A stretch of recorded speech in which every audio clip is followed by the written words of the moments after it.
हर साल सर्दियों में इंडिया में AQI 300 क्रॉस कर जाता है और काफ़ी सारी सिटीज़ में 100 तो नॉर्मलाइज कर दिया गया है। हम ऐसे बात करते हैं कि 100 AQI है तो मतलब बहुत अच्छी हवा है और बहुत अच्छा पोल्यूशन, इस पोल्यूशन में आप कुछ भी कर सकते हैं, बट ये गलत है। और as a health and fitness influencer मैं सबको एडवाइस करता हूँ कि अगर आपकी सिटी में 50 AQI भी है तो आपको एक एयर प्यूरिफायर की नीड है। 300 वालों को तो डेफिनेटली नीड है, बट अगर 50-100 से भी ऊपर है तो भी आपको एक एयर प्यूरिफायर की नीड है। और मैं बहुत ही एक्टिवली अपनी एक्स पोस्ट पे, अपने थ्रेड्स पे, इंस्टाग्राम पे हर जगह एयर प्यूरिफिकेशन के बारे में और एयर पोल्यूशन के बारे में कॉन्स्टेंटली बात करता रहता हूँ।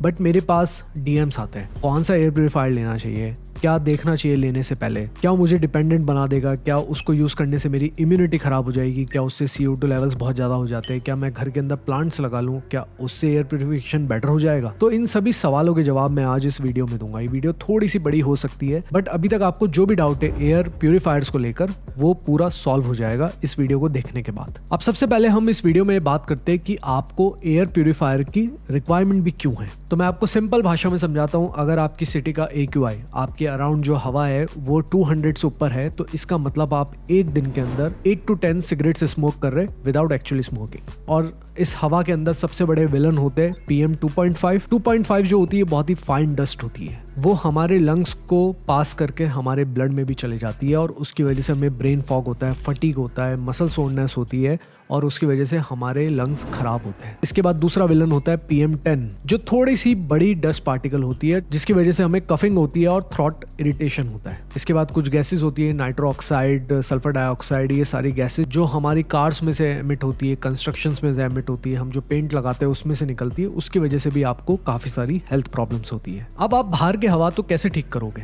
अभी आप दिल्ली में देख रहे हो कि काफी लोग परेशान है कि इस हवा को ठीक कैसे करें। पॉलिटिशियंस भी कुछ नहीं कर रहे इस बारे में, बट घर में हम जितने टाइम रह रहे हैं ना उतने टाइम तो हम इसको फिक्स कर सकते हैं, एटलीस्ट एक एयर प्यूरिफायर लगाकर। तो अब हमें समझना होगा कि एयर प्यूरिफायर काम कैसे करता है। एयर प्यूरिफायर में 3 फिल्ट्रेशंस होते हैं मोस्टली। एक सबसे पहले एयर प्यूरिफायर में होता है प्री फिल्टर जो काफी मोटी जो डस्ट होती है ना उसको वहीं पे कैच कर लेता है। इस डस्ट को आप कपड़े से साफ कर सकते हो इजीली, इसको वॉश भी कर सकते हो, इसको वैक्यूम भी कर सकते हो, बट इसको ऐसे चेंज करने का नीड नहीं पड़ता क्योंकि बहुत मोटे डस्ट पार्टिकल होते हैं जिसको आप इजीली साफ कर सकते हो कपड़े से। इसके बाद HEPA फिल्टर की बात करते हैं जो एयर प्यूरिफायर का हार्ट होता है, जिसको हम दिल बोल सकते हैं उसके एयर प्यूरिफायर का। HEPA 13 जो होता है ना वो 99.95% पार्टिकल्स अबव 0.3 माइक्रॉन्स को कैप्चर कर लेता है और HEPA 14 जो होता है वो 99.995% हॉस्पिटल ग्रेड बोलते हैं इसको। वो PM 2.5 के साथ कुछ कुछ हवा में जो बैक्टीरियाज चल रहे हैं, स्पोर्स है, उनको भी कैप्चर कर लेता है। और कुछ कुछ एयर प्यूरिफायर्स में एक्टिवेटेड कार्बन फिल्टर भी होता है जिससे जो गैसेस है, स्मेल है घर के अंदर वो उसको भी एब्जॉर्ब कर लेता है। तो आपको एयर प्यूरिफायर लेने से पहले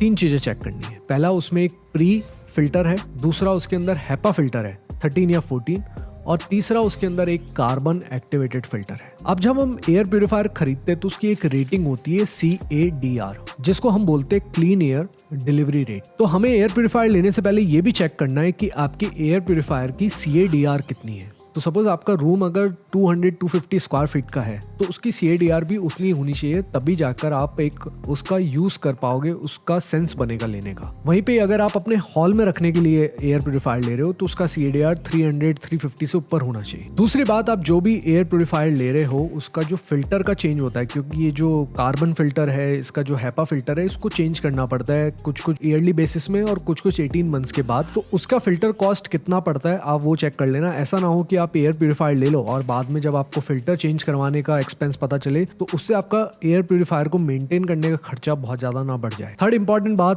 एयर प्यूरिफायर आपका ज्यादा शोर नहीं मचाना चाहिए। उसकी जो आवाज जो होती है वो 50 डेसिबल के नीचे होनी चाहिए, नहीं तो अदरवाइज आप कैसे सोओगे उस शोर में। वो कांस्टेंट एक नॉइस करता रहेगा ऑल द टाइम आपके घर के अंदर। अब लोग मेरे से ही पूछते हैं कि एयर प्यूरिफायर दिन भर चला के रखेंगे तो कितना खर्चा आएगा। तो मैं आपको बता दूं एयर प्यूरिफायर 200 वाट से ज्यादा इलेक्ट्रिसिटी नहीं लेता। इसका मतलब अगर आप उसको दिन भर भी चला के रखोगे, 8 से 10 घंटे भी चला के रखोगे दिन भर में, जब आप घर में हो तो अराउंड पूरे महीने का खर्चा कुछ 200 to 300 इंक्रीज होगा। अब आपने एयर प्यूरिफायर सेलेक्ट कर लिया है कि आपको ये वाला लेना है। उसको लेने के बाद सबसे इंपॉर्टेंट बात ये है, मैं ये पर्सनली सजेस्ट करूंगा कि ऑल द टाइम ही चालू रखें जब आप घर में हैं। अगर आप घर में नहीं है तो आजकल जो एयर प्यूरिफायर्स आते हैं वो एलेक्सा इनेबल्ड आते हैं, वो स्मार्ट ऐप के साथ आते हैं जिसको आप घर पहुंचने से पहले ऑन कर सकते हैं।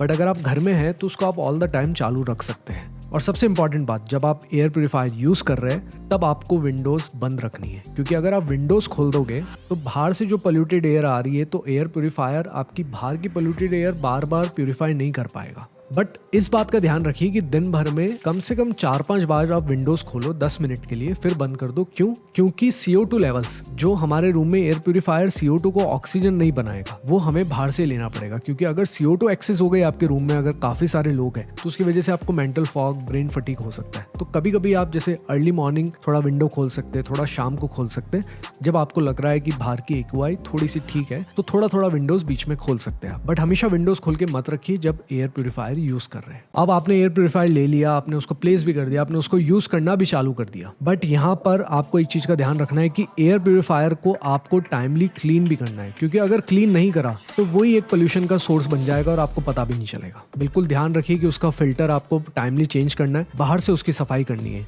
आजकल जितने भी एयर प्योरीफायर्स आते हैं उन सब के अंदर सिग्नल शो होने लग जाता है, ऐप के अंदर वो बताने लग जाते हैं कि फिल्टर चेंज करने का टाइम आ गया है। उसको इग्नोर मत करिए और उसको टाइमली चेंज करते रहिए। अब मैं आपके कुछ फ्रीक्वेंटली आस्क्ड क्वेश्चंस यहाँ पे आंसर कर देता हूँ। लोगों को लगता है कि एयर प्योरीफायर यूज करने से उनकी इम्यूनिटी वीक हो जाएगी, ऐसा कुछ नहीं होता। एयर प्योरीफायर यूज करने से आपकी इम्यूनिटी स्ट्रांग होगी, आपको एलर्जी कम होगी, क्योंकि दिन में कुछ घंटे तो आप एटलीस्ट अच्छी साफ हवा में गुजारोगे। इसलिए ऐसा मत सोचिए कि एयर प्योरीफायर यूज करने से आप बीमार हो जाओगे, आपकी इम्यूनिटी वीक हो जाएगी। आपके बच्चे यूज कर रहे हैं तो वो गंदी हवा में सांस लेना नहीं सीखेंगे, ये सब एक गलत थिंकिंग है। कुछ लोगों को ये भी लगता है कि एयर प्योरीफायर यूज करने से CO2 बहुत ज्यादा इंक्रीज हो जाता है रूम के अंदर। वो इंक्रीज तभी होगा जब आप विंडोज कभी नहीं खोलते। अगर आप टाइमली विंडोज खोलते हैं, थोड़ा बहुत वेंटिलेशन हो रहा है रूम में, तो डरने की कोई बात नहीं है। अब कुछ लोगों को ये भी बहुत बड़ा डाउट है और वो इस बात में बिलीव भी करते हैं कि हम रूम के अंदर प्लांट्स लगा लेंगे, जैसे स्नेक प्लांट लगा लेंगे या फिर कुछ मनी प्लांट लगा लेंगे, तो उससे बेटर एयर हो जाएगी रूम की और हमें एयर प्योरीफायर्स की नीड नहीं पड़ेगी। तो एक बहुत बड़ा गलत नोशन है। आपको कम से कम रूम के अंदर 1000 से 2000 प्लांट बनाने पड़ेंगे, एक जंगल क्रिएट करना पड़ेगा उस लेवल की फिल्ट्रेशन पहुंचने के लिए जो HEPA फिल्टर करता है। इसलिए आई थिंक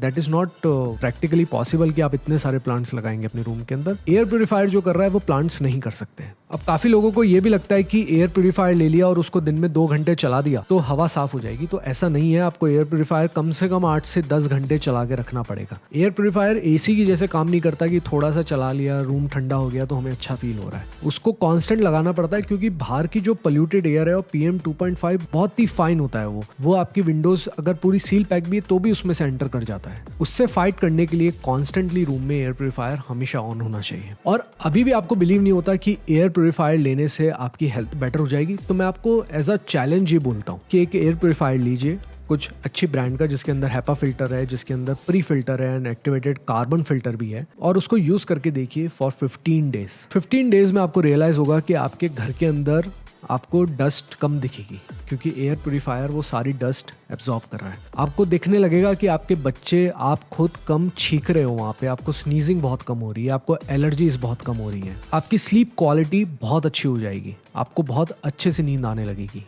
अगर किसी के पास, आपके पास स्मार्ट वॉच है जिसपे डीप स्लीप आप ट्रैक कर सकते हो, तो आप एयर प्योरीफायर में एक बार सो के देखिए, आपकी डीप स्लीप, वो जो वॉचेस है ना, वो आपको मच बेटर वर्जन दिखाने लगेगी उसका। और अगर आप एक एथलीट हो जो हेल्थ और फिटनेस में बहुत ज़्यादा डेडिकेटेड है, तो प्लीज़ आप तो सबसे पहले एयर प्योरीफायर लीजिए, क्योंकि आपके लंग्स मच बेटर काम करेंगे अगर आप क्लीन एयर में रहना चालू करेंगे। मैंने इस वीडियो के कैप्शन में भी कुछ 3 एयर प्योरीफायर्स के लिंक ऐड करे जो मैं अपने 2 BHK में यूज करता हूँ, 2 रूम के अंदर और 1 हॉल के अंदर। उनके साइज के अकॉर्डिंग ही मैंने इनको परचेज करा है लास्ट 2 ईयर्स में, और उनका मैंने फिल्टर कॉस्ट भी देखा कि ज़्यादा नहीं पड़ रहा है, और मैंने ये भी देखा कि कंपनी से सर्विसेज कैसे मिल रही है। उसके बाद ही मैं ये सजेस्ट कर रहा हूँ। आप चाहे तो इन लिंक से वो बाय कर सकते हैं। Otherwise there are many companies out there, Amazon पे बहुत सारी कंपनीज है जो एयर प्योरीफायर सेल कर रही है। रेटिंग्स के हिसाब से, कस्टमर रिव्यूज के हिसाब से आप चूज कर सकते हैं कौन सा बाय करना है। मेरा यहाँ पे एक ही सजेशन रहेगा कि कुछ 5-7,000 का छोटा सा एयर प्योरीफायर मत लीजिए, वो काम नहीं करता है। वो बहुत ही कम प्राइसिंग में, इतनी कम प्राइसिंग में एक अच्छा एयर प्योरीफायर बनाना पॉसिबल नहीं है। कम से कम अपना बजट आप 12 to 15,000 तक स्ट्रेच करिए। ये एक बहुत ही असेंशियल हेल्थ आइटम है। अगर आप इसको EMI पे भी खरीद रहे हो तो उसमें गिल्ट फील करने का नीड नहीं है, क्योंकि ये आपके लिए बहुत इंपॉर्टेंट है। इस वीडियो में कमेंट करके बताइए कि आप कौन सा एयर प्योरीफायर यूज करते हो और आपने एयर प्योरीफायर्स के बारे में क्या सुना है अभी तक, कुछ ऐसा मिथ, कुछ ऐसा मिस इन्फॉर्मेशन जिसको मैं डिबंक कर सकता हूँ अपने आने वाले वीडियोस में। मिलते हैं नेक्स्ट वीडियो में।